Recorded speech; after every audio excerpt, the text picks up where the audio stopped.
Boa tarde, irmãos. Prazer estar mais uma vez junto com vocês nesse nosso novo normal, até que passe a tempestade, não é verdade?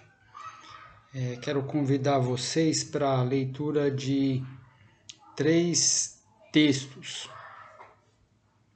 O que há em comum nesses 3 textos é a presença tanto de Marta como de Maria. Aquela família de Betânia composta por Marta, Maria e Lázaro. Primeiro texto, Lucas 10, 38 a 42. É a nossa cena 1. A cena 1 nós vamos chamar de O Hóspede, Jesus. Imagino que você já chegou aí em Lucas 10, verso 38 a 42. Então, eu vou ler. Convidar você a fazer uma leitura imaginativa, que à medida que você vai lendo ou eu ouvindo eu ler, você consiga aí recriar a possível imagem na sua mente. E aconteceu que, indo eles de caminho, entrou Jesus numa aldeia, e certa mulher, por nome Marta, o recebeu em sua casa. E tinha esta uma irmã chamada Maria, a qual, assentando-se também aos pés de Jesus, ouvia a sua palavra. Quero enfatizar esse assentando-se também aos pés de Jesus, ouvia a sua palavra. Se você ler aí atentamente, vai concluir que a primeira a se assentar aos pés de Jesus foi Marta. E Maria assentou-se também. Então, inicialmente está tanto Maria quanto Marta aos pés de Jesus. E aí acontece alguma coisa com Marta. Marta, porém, andava distraída em muitos serviços e, aproximando-se, disse: Senhor, não importa que minha irmã me deixe servir só? Dize-lhe que me ajude. Então Marta começou ali ouvindo Jesus, está aos pés dele, mas de repente ela é distraída com os serviços da casa que ela precisava fazer. Ela está recebendo aqui talvez Jesus e mais os seus 12 discípulos. São 13 homens. Isso vai demandar bastante trabalho, refeição, organização da casa. Era um costume da época quando você recebia alguém, se você não fosse rico o suficiente para ter um servo, um escravo, você lavaria os pés daquelas pessoas que vinham cheia do pó da estrada. Então, muita tarefa, muitos afazeres Marta tem. E aí ela inicialmente senta aos pés de Jesus, mas agora o texto já diz que ela está distante, ela se reaproxima e cobra Jesus, dizendo para Jesus assim, o senhor não se importa que a minha irmã está me deixando servir só? Toma partido, manda ela me ajudar.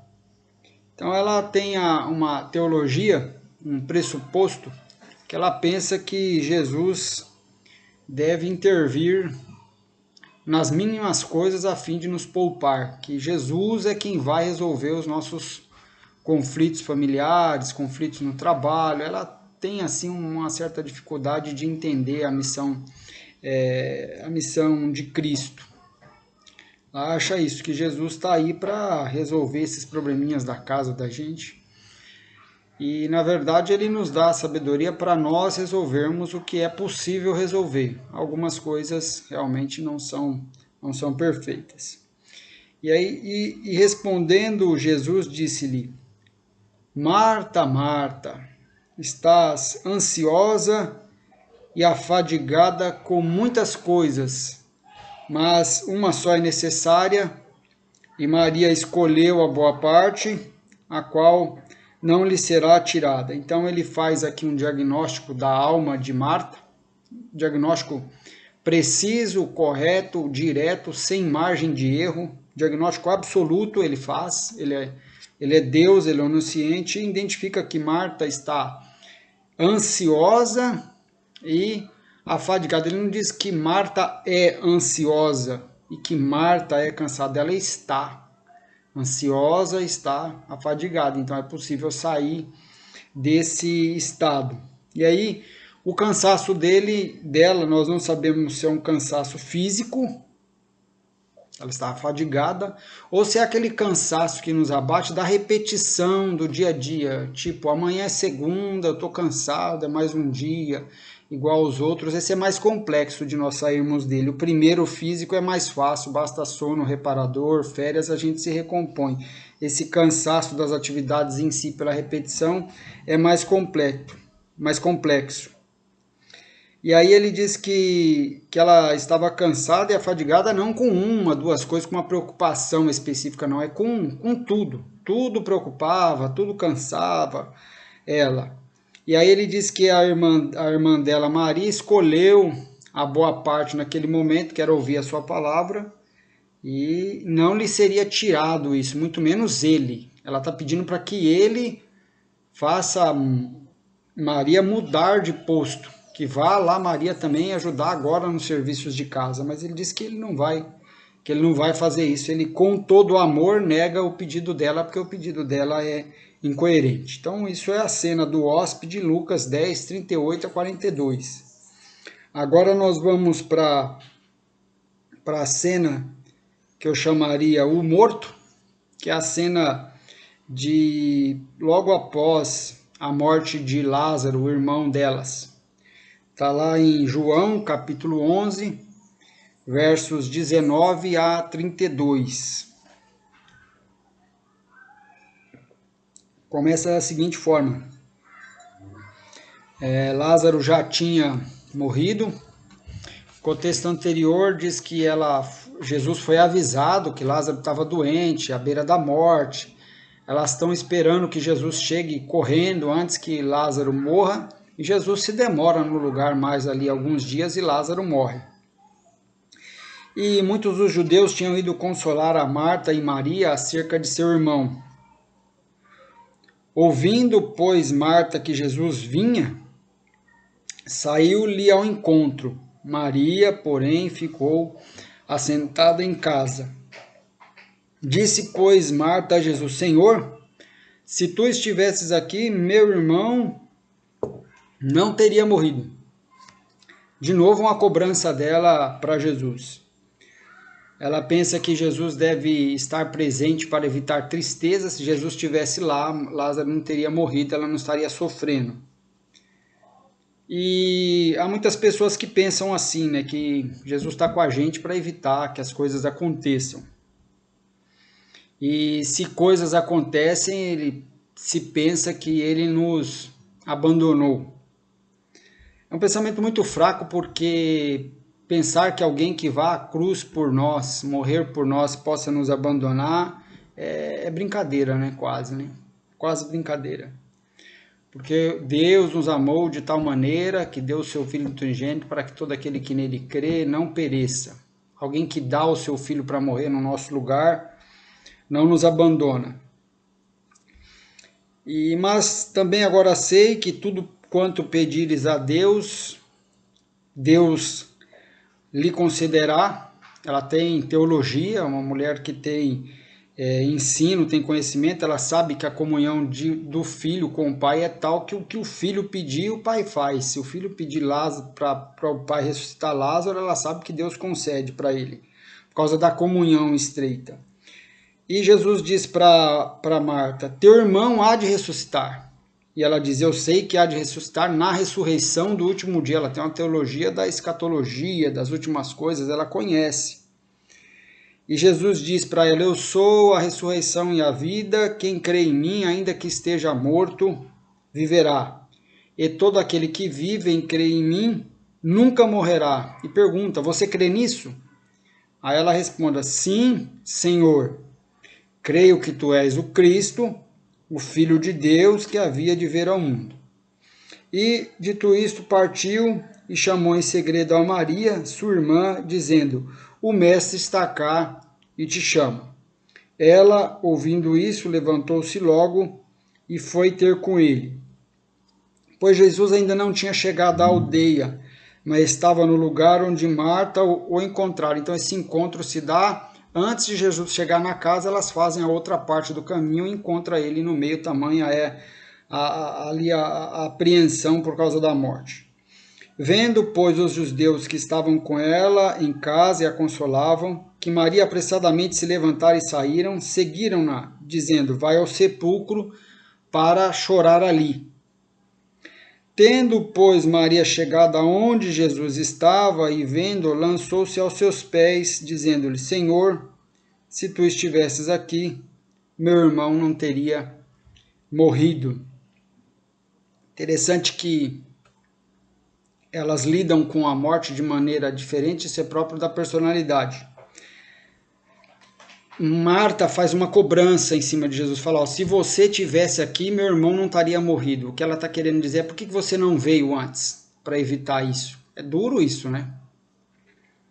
E Maria já tem uma outra postura. Quando ela chega diante de Jesus, ela se lança aos pés dele e ela confessa em outra entonação: ó Senhor, se tu estivesses aqui, meu irmão não estaria morrido, mas eu não estou num embate contigo frente a frente, eu estou aos teus pés.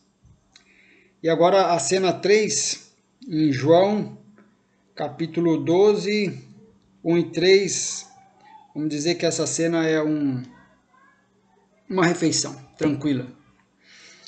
Foi, pois, Jesus 6 dias antes da Páscoa a Betânia, onde Lázaro, o que falecera e a quem ressuscitara dentre os mortos. E outros evangelhos vão dizer que é uma refeição não na casa de Marta e Maria, mas na casa de Simão, um leproso que foi curado por Jesus. Fizeram-lhe, pois, ali uma ceia, e Marta servia, e Lázaro era um dos que estavam à mesa com ele. Então Maria, tomando uma ratel de unguento de nardo puro, de muito preço, ungiu os pés de Jesus, enxugou-lhe os pés com seus cabelos, encheu-se a casa do cheiro do unguento. Então, nos 3 textos, a gente tem a presença de Marta e Maria. Eu li os 3 juntos propositalmente para a gente ter uma ideia mais assertiva a respeito da personalidade de Marta e definirmos ela melhor.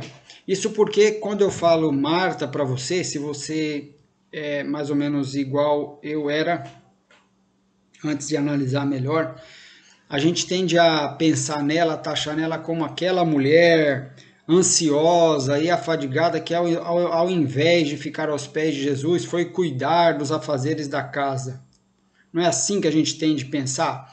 Mas o texto mostra para nós, primeiro, que ela não foi assim direto cuidar dos serviços da casa e abandonou Jesus, que a princípio ela se sentou aos pés de Jesus, como Maria também, mas depois ela foi atraída para os afazeres. E nós tendemos a pensar também que cuidar das coisas da casa, comparado a ouvir Jesus, são coisas sem importância, coisas assim de um segundo escalão. É assim que os religiosos da época pensavam. Eles pensavam assim: nós, os homens, cuidamos das coisas espirituais e as mulheres cuidam do lar. Não era dado muito ensino religioso para a mulher naquela época. Elas não eram assim tão vistas nas sinagogas, não havia discípulas e uma série de coisas assim. A esfera religiosa era mais reservada ao homem e a mulher ficava mais voltada para as tarefas do lar. Mas Jesus fez uma revolução nesse aspecto. Ele tinha discípulas, nenhum mestre tinha discípulas naquela época, só o mestre só tinha discípulos homens. Jesus teve discípulas no seu círculo, que são inclusive essas que o acompanham até a sua morte, que vão no seu túmulo, que anunciam a sua ressurreição. Se os mestres da época nem conversavam com as mulheres a respeito de assuntos religiosos, porque não as consideravam com tal capacidade, Jesus fez muito mais. Jesus debateu o assunto religioso com elas. A mulher samaritana debate com Jesus algumas questões. Aqui, Marta debate com Jesus algumas questões. Não é mais que ensino, é aceitar ser perguntado e questionar. É um diálogo. É muito humilde de Jesus fazer isso. E ele aqui nessa cena, aqui na casa de Marta, convidando ela para voltar a aprender com ele, elogiando que Maria está ali ouvindo a sua palavra. Hoje, para nós, isso é muito normal, essa participação da mulher na esfera religiosa, mas o que Jesus estava fazendo aqui era uma verdadeira revolução de costumes. E o fato de Maria estar cuidando daquelas atividades do lar, não existe nada errado naquilo. Porque Paulo depois vai orientar as mulheres a serem boas donas de casa. Marta tentava ser uma boa dona de casa. E assim como Paulo orientaria uma irmã nossa que é contadora a ser uma boa contadora, há uma irmã nossa que é assistente financeira a ser uma boa assistente financeira, a fazer seu trabalho aonde for para a glória de Deus, porque toda vocação é santa. Então você tem essa cena 1 e não vamos mais pensar Marta apenas como essa mulher afadigada e ansiosa, a gente pode descobrir mais a respeito dela. Lucas coloca a decisão de receber Jesus como dela. O texto diz para nós que Marta recebeu Jesus em sua casa, e não Maria. Foi Marta que abriu a porta, foi dela a decisão de receber Jesus. Logo, a Marta era a decisora daquele núcleo familiar. Pelo menos na ausência de Lázaro, ela que tomava as decisões. Ela decidiu receber, é dela a decisão. E isso é um ponto muito importante, significa que Marta era uma mulher hospitaleira, não preguiçosa, coração aberto, generosa, porque talvez tenha aberto ali a sua casa não apenas para Jesus, mas os seus discípulos que iam com ele, porque seria de péssimo tom Jesus com a turma, e ela falou, entra Jesus, Pedro arreda, Tomé não, Mateus também não, Marcos não dá para você. Provavelmente ela abriu a casa para todo mundo.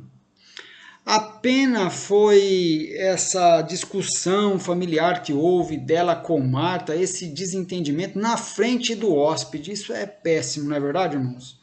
Isso é péssimo, na frente de Jesus, chamando ele para o meio da questão. Isso é um cuidado que a gente deve ter quando recebe pessoas em casa, evitar discussões, constrangimento, envolver as pessoas. É desagradável, muito desagradável o que aconteceu. Provavelmente o jantar desceu meio assim indigesto, ficou meio pesado o clima. Essa cena 1.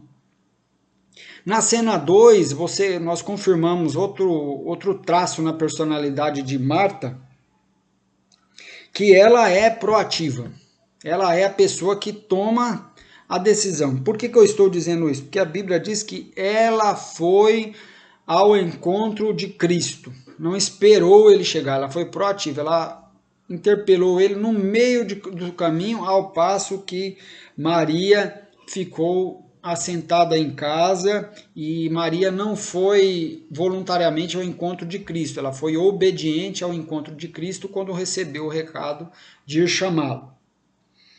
E na cena 3, de novo se confirma um traço de Marta de ser uma pessoa bem voltada aos afazeres, a servir, uma dona de casa, trabalhadora, dedicada, porque agora o jantar não é na casa dela.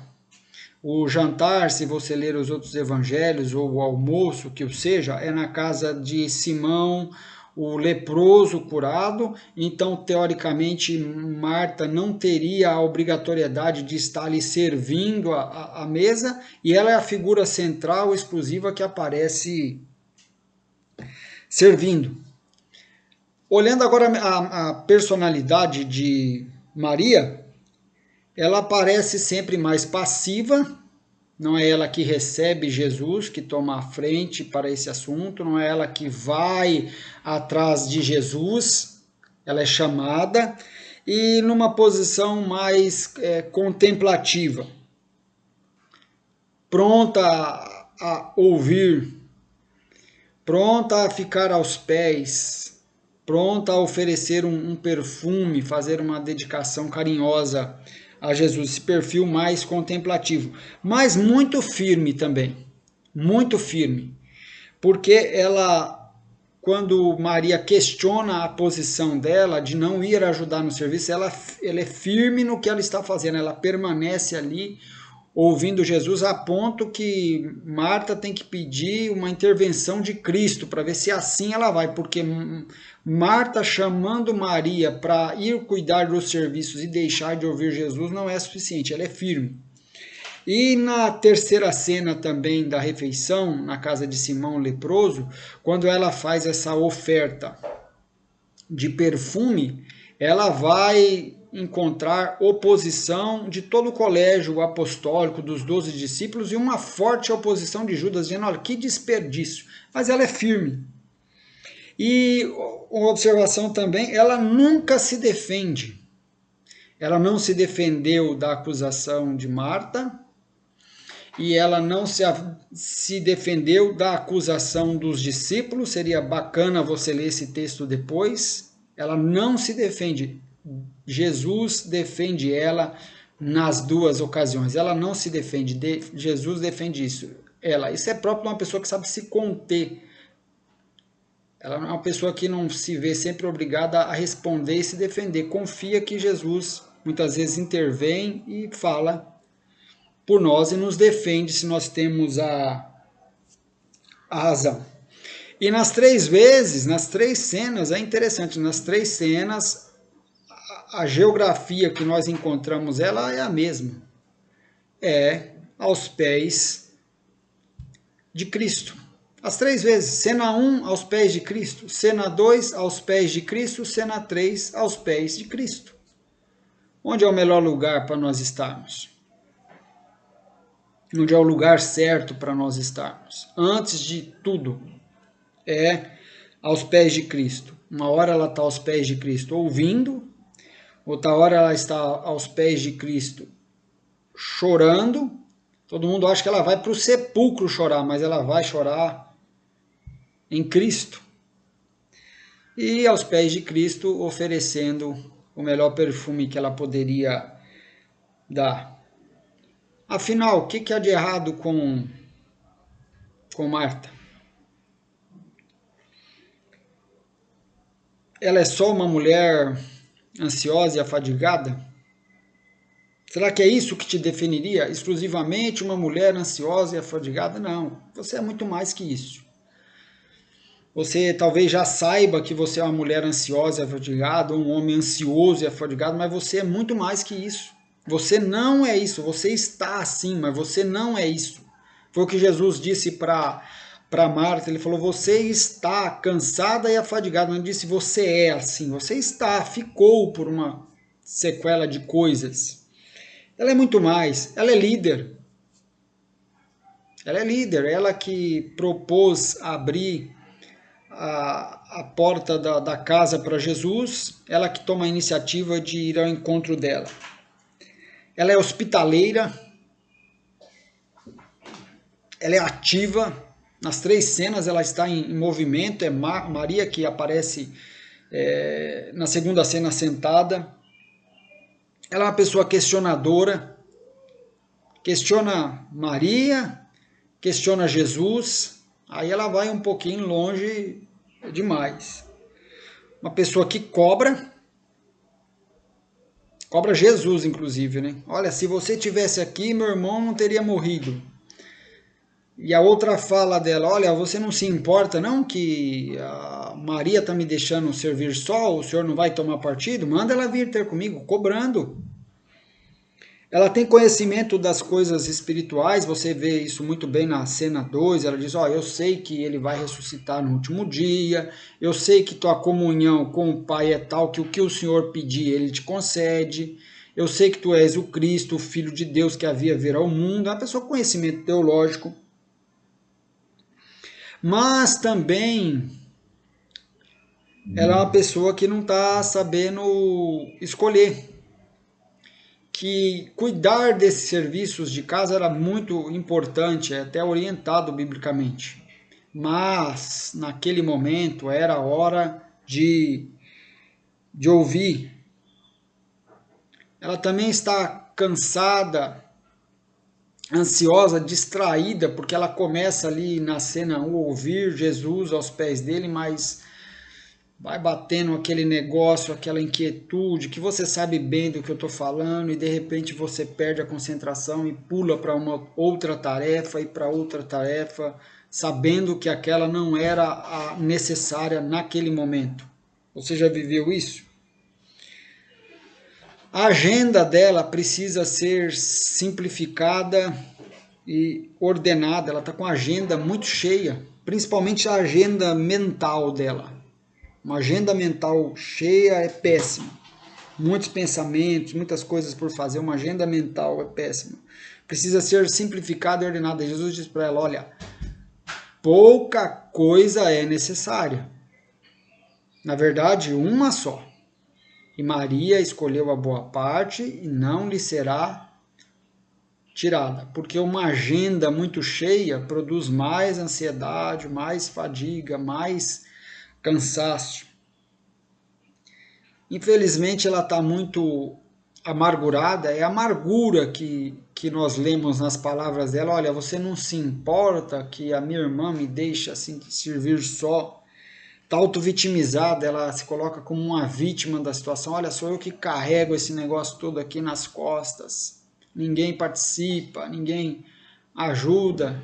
O Senhor Deus que está aí não vê, não faz nada também. Auto-vitimizada, é um estado de espírito ruim.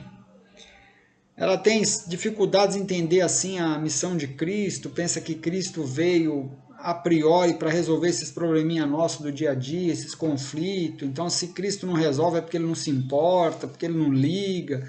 Gente que está tão cansada, tão estressada, que basta acontecer qualquer coisa para já deduzir que Deus não liga, que Jesus não se importa, que Jesus não vê, que Jesus não presta atenção. Que Jesus não está, porque se ele tivesse não aconteceria. Precisa olhar para a cruz de novo, onde o amor de Deus está revelado. A prova do amor de Deus por nós está na cruz. E ela é impulsiva no falar. Você vê como uma coisa chama outra, como um abismo chama outro abismo. Uma pessoa ansiosa, fadigada, estressada, amargurada, auto-vitimizada, que pensa também que Deus não se importa, que não tem descanso, que vive uma atividade atrás da outra. Você acha que a pessoa assim consegue ter controle do que fala? Vai cobrando todo mundo, cobra Maria de qualquer jeito, cobra Jesus de qualquer jeito, que vem na cabeça, fala. Esse é a minha análise da personalidade de Marta. Agora, qual que é a personalidade correta? Será que a gente tem que ser contemplativo como Maria o tempo todo? Ou ativo como Marta o tempo todo? Que são duas personalidades distintas. Eu acho que fica claro aqui para os irmãos. Qual que é a personalidade correta? Depende. Depende da hora, depende do dia, depende do momento. Tem dia e tem situação que a gente precisa de alguém que nem Marta. Ativa, impulsiva, que cobra, que questiona, rápida, dinâmica. A gente precisa de alguém assim. Tem dia que essa pessoa assim não serve, que é hora de ouvir, de prestar atenção, de passear, de descansar, de contemplar, de sentar, de não fazer nada.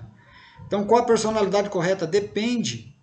O ideal é que a gente saiba transitar conforme as necessidades. O livro de Provérbios diz para nós, melhor de Eclesiastes, que há tempo para todas as coisas. O problema de Maria é fazer as coisas na ordem errada, de um jeito errado.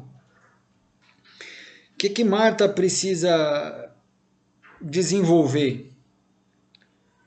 Capacidade contemplativa, quietude, concentração, realizar o trabalho de forma mais doce, mais amorosa, sem tanta amargura, sem tipo, olha, eu estou fazendo, mas caramba, fazendo de novo sozinha, só fica para mim, só sobra para mim, você sabe o que eu estou falando. controle no falar, não cobrar tantos outros. Nem Jesus escapa das cobranças dela. Você imagina, se nem Jesus escapa, quem é que escapa na frente dessa mulher das suas cobranças? E nós podemos viver esse estado e pecar muito nele sem perceber. Porque quando nós erramos fazendo algo inerentemente mal, é fácil perceber. A acusação na nossa consciência, a fala do Espírito Santo é muito clara. Por exemplo, se um homem está adulterando, se um homem está roubando, está mentindo, é muito patente que está errado, porque aquilo é inerentemente mal. Mas Marta não está fazendo nada inerentemente mal, ela está fazendo uma coisa boa, porém, numa hora errada, com um espírito ruim. Ela não estava mal intencionada. O que ela estava fazendo? Ela estava trabalhando em casa para a família e para servir Jesus. Mas naquela hora não era tempo de fazer, era tempo de ouvir, mas ela não carrega um espírito contemplativo, ciente para ficar quieta e ouvir, ela tem que fazer. As coisas mandam nela, ela é vendida a toda atividade, perdida. Jesus faz esse diagnóstico dela. Agora, estar aos pés de Cristo vem antes do trabalho para Cristo. O Deus do trabalho é mais importante que o trabalho para Deus. Fazer para Deus sem cultivar uma relação com Ele de nada vale. Quero que você faça 3 considerações. Deus não quer apenas o seu trabalho para Ele. Eu vou lá fazer o trabalho de Deus, fazer culto, cantar, ler a Bíblia, fazer aqui oração, visitar pessoas. Deus não quer apenas o seu trabalho para Ele. Porque isto um escravo faz. Se Deus quisesse trabalho, chamaria escravos. Como Deus quer relação, Deus nos chama filhos. Deus quer uma relação com filhos, não com escravos. Deus quer uma relação com filhos, porque com filhos Ele trabalha em nós, trabalha conosco, e Deus trabalha para nós também. É uma relação, Ele não quer o nosso trabalho. Se Ele quisesse exclusivamente o nosso trabalho, um escravo daria isso para Ele. Ele quer uma relação com filhos. Um escravo trabalha diferente de um filho. Um escravo trabalha por obrigação e trabalha por sustento. Um filho trabalha por amor e é sustentado não por causa do trabalho que oferece a seu pai, mas por causa da graça do seu pai. Eu tenho uma garotinha aqui de 4 meses, a gente tem sustentado ela. O que ela faz para nós? Nada. Por que ela é sustentada? Por causa desse vínculo de pai, mãe e filha. Então, a gente deve colocar em primeiro lugar a nossa relação com Jesus, o estar aos pés dele, o ouvi-lo, o conhecê-lo, depois o que nós vamos fazer para ele. Mateus capítulo 7, verso 22 e 23, vai mostrar algo interessante, que lá no dia do juízo, as pessoas ainda vão estar tentando se salvar pelas obras. Claro, não tem arrependimento depois da morte. Elas estão lá tentando se salvar pelas obras, defendendo que devem ser aceitas por causa do que fizeram. Então não coloque o trabalho em primeiro lugar, as tarefas, o fazer para Cristo em primeiro lugar. Coloque Cristo em primeiro lugar, o resto vem sempre depois. Mateus 7, 22 e 23 diz assim: muitos me dirão naquele dia: Senhor, Senhor, não profetizamos em teu nome? E em teu nome não expulsamos demônio? E em teu nome não fizemos muitas maravilhas? Profetizamos, expulsamos e fizemos.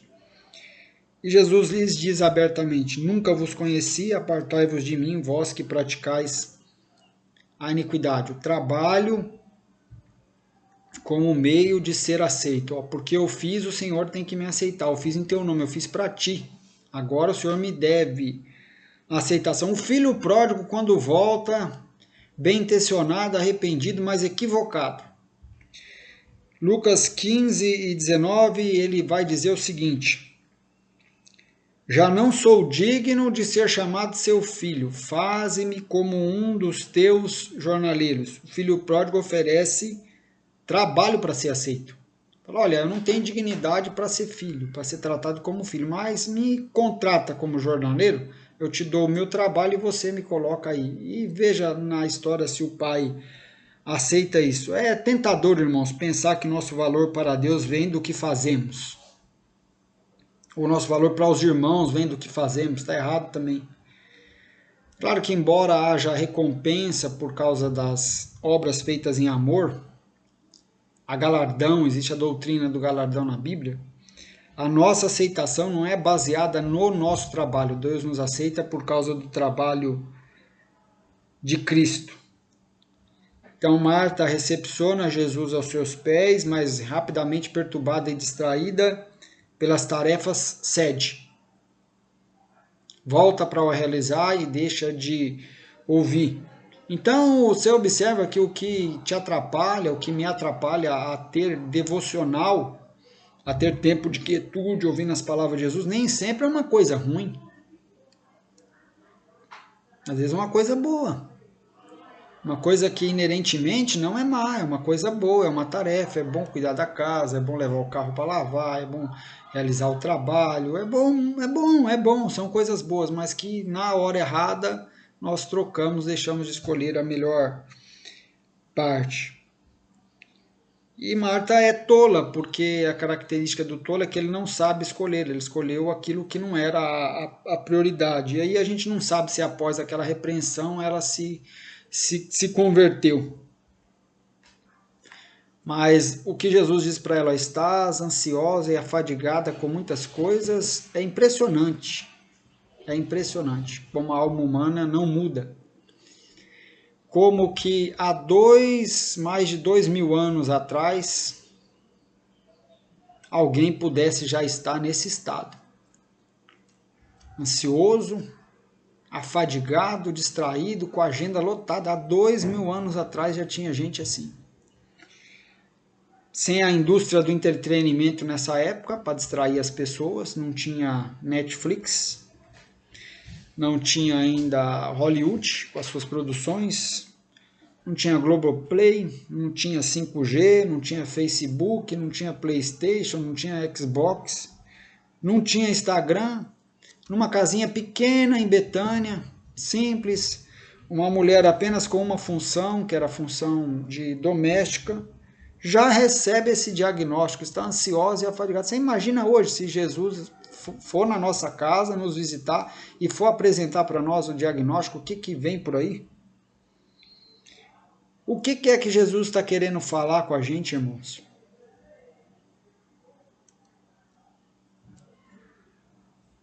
Mas não encontra mais a gente quieto, concentrado e descansado para ouvir. Quieto, sem fazer nada. Um minutinho, alguns minutos sem fazer nada.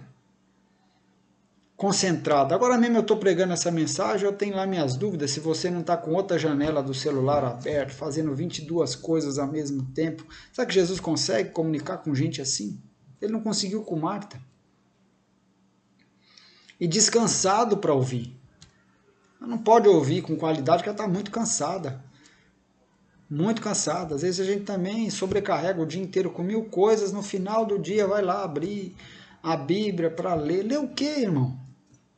Ler o quê? Ler o quê?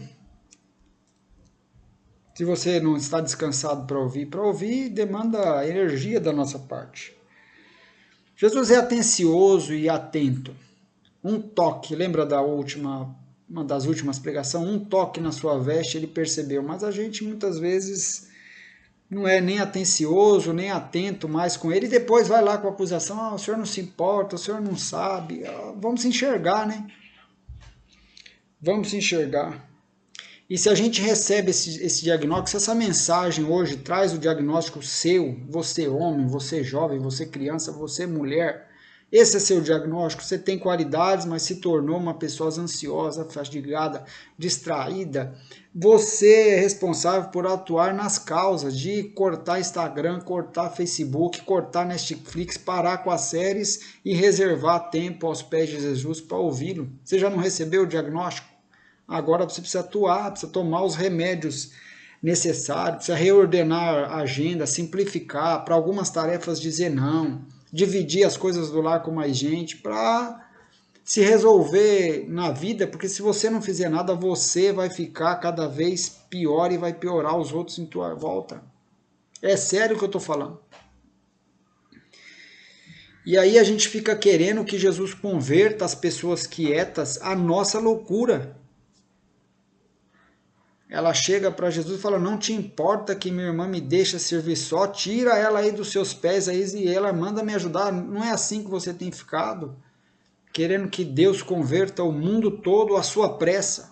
Você chega no trânsito lá, demora um pouco, você já xinga, já põe a mão para fora, já se desespera.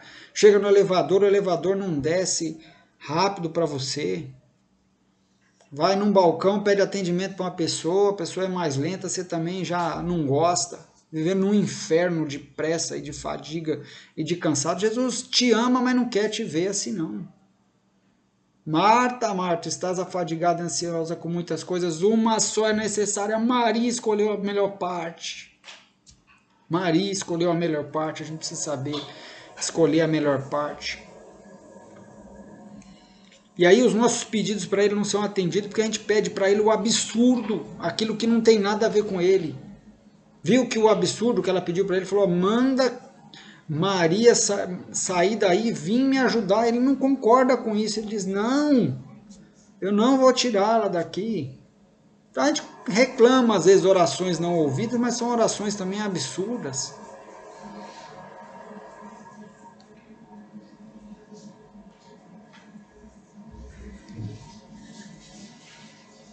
E contemplar aqui, irmãos, a relação dela de Maria com Jesus, como é diferente da relação de Marta, porque esse estado de espírito afeta também a nossa relação com os homens na terra e com Deus no céu. Ela cobra Jesus 2 vezes, não é verdade? Lembra aí? Cobrou 2. Enquanto Maria ou conta para ele, ou chora, ou ouve, ou oferece. E naquela época, uma mulher fazer uma cobrança para um homem, não era assim que funcionava. Hoje é normal, eu defendo que seja normal. Mas naquela época não era assim. E esse homem é Deus encarnado. 2 cobranças. E aí, não vai fazer nada? Não te importa que minha irmã me deixe servir só? Segunda vez, se tu tivesse aqui, não teria morrido, hein? Não teria morrido, mas você se demorou. Apesar disso, Jesus dá 2 presentes para ela. Mesmo quando ele é interpelado na casa dela, um convidado ser interpelado daquele jeito é desagradável, né, gente? Receber uma pessoa em casa e fazer aquela cobrança, e aí, não faz nada, não toma posição, coisa chata, né? Chata. Apesar disso, ele dá para ela um autorretrato dela. Fala, olha, Marta, estás ansiosa e afadigada com muita coisa. É muito bom. É muito melhor você receber um retrato de Jesus seu para poder se enxergar ali, se acertar, sabendo que aquele é o psicólogo que não erra, assertivo, correto. É um presente. Se enxergar é um presente, irmãos. Se enxergar é um presente, Jesus faz ela se enxergar. Falou, Marta, vou te dar um espelho. Essa é você, ansiosa, afadigada, com muitas coisas. Olha aí você. Olha aí, o que você vai fazer a respeito desse quadro que você viu seu hoje? E numa fala muito doce, Marta, é um jeito doce de falar. E depois dá para ela mais um presente, ressuscita o irmão dela.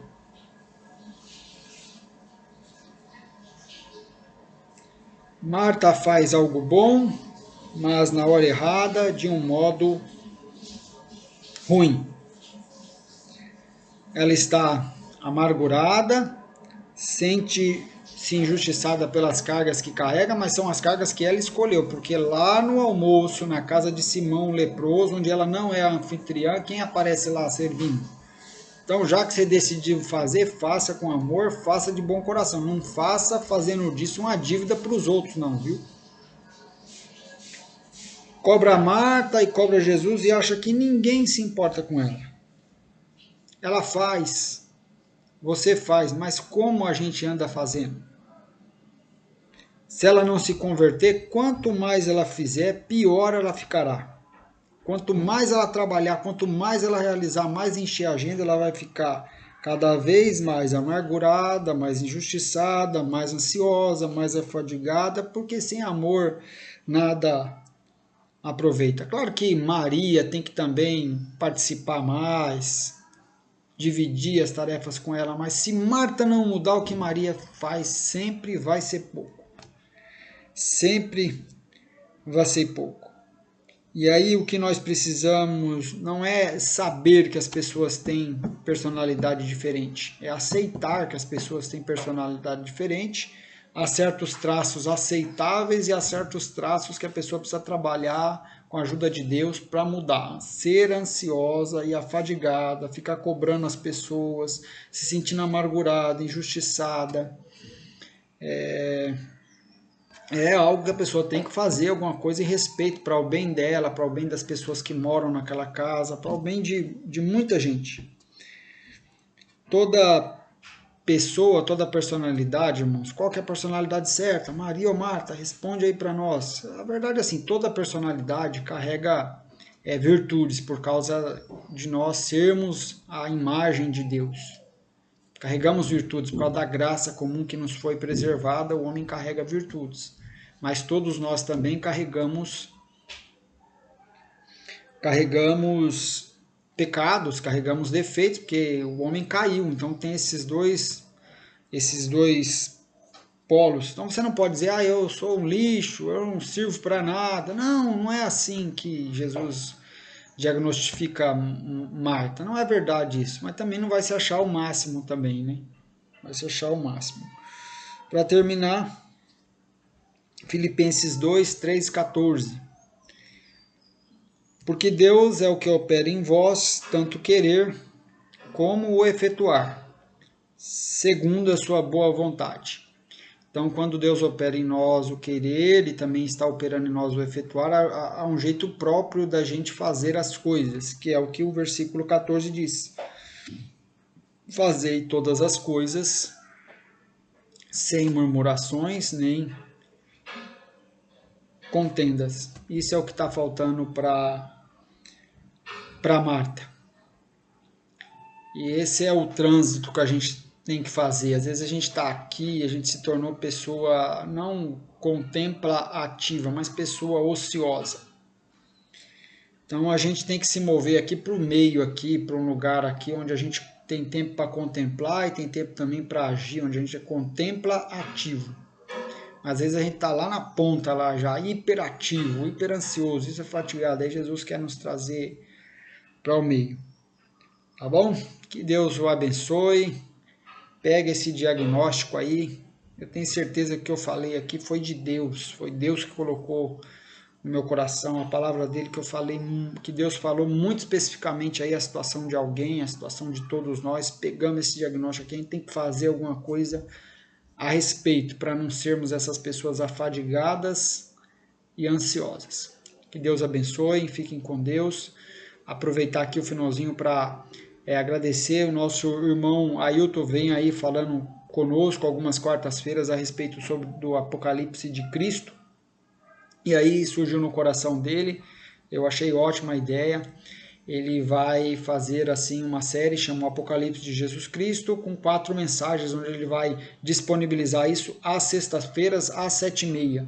Não é necessário você estar lá às 7h30 para ouvir, mas seria bom se você em algum momento ouvisse o que vai ser dito. Isso faz parte aí desse nosso novo normal. A gente vai ter que aprender a fazer isso de outras formas, disponibilizar materiais, porque a gente não vai poder se encontrar com tanta frequência.